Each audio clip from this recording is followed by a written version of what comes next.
नमस्कार मित्रांनो, मी आज तुम्हाला सांगणार आहे कर्जमुक्त व्हायचं असेल तर काय करावं लागेल.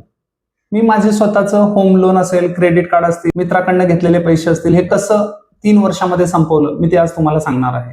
तर तुम्हाला सर्वात पहिले कर्जमुक्त व्हायचं असेल तर तुमच्यावरती किती लोन आहेत ते व्याजासहित तुम्हाला लिहून काढायचं आहे. उदाहरणार्थ तुमच्याकडे होम लोन असेल, कार लोन असेल, पर्सनल लोन असेल, क्रेडिट कार्ड लोन असेल, त्यानंतर गोल्ड लोन असेल, मित्र नातेवाईकाकडनं घेतलेले पैसे असतील, ते सर्व तुम्हाला लिहायचे आहेत. सुरुवातीला जी कमी अमाऊंट आहे ती लिहायचं आहे, त्यानंतर एक एक एक एक अमाऊंट तुम्हाला सर्व लिहायचं आहे. त्यामुळे तुम्हाला कळेल की तुमच्यावरती किती लोन आहेत, व्याजासहित विथ इंटरेस्ट लिहायचं आहे. त्यानंतर तुम्हाला सर्वात पहिले जी रक्कम लोन अमाऊंट कमी असेल ती तुम्हाला सर्वात पहिले फेडायचं आहे.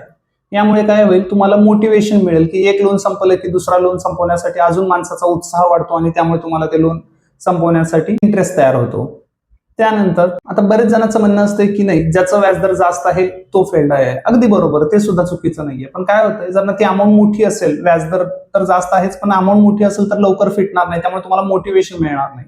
आणि स्नोबॉल इफेक्टसाठी तुम्हाला सर्वात अगोदर जे कमी लोन आहे ते तुम्हाला अगोदर फेडायचं आहे. आणि हे मी सर्व स्ट्रॅटेजी माझ्या बुकमध्ये लिहिलेलं आहे, आर्थिक स्वातंत्र्याचा खरा प्रवास. माझा स्वतःचा प्रवास financial planning to financial freedom कसं व्हायचं हे मी सर्व माझ्या बुकमध्ये दिलेलं आहे. आणि ही बुक ऑनलाईन अमेझॉन, फ्लिपकार्टवरती सुद्धा अवेलेबल आहे. आणि तुम्हाला जर ना या बुकची होम लोन कसं फेडायचं याची पीडीएफ पाहिजे असेल तर मी ते तुम्हाला पाठवून देतो. तर कमेंट्समध्ये मला लोन पीडीएफ असा मेसेज करा, मी ते तुम्हाला शेअर करतो. थँक्यू.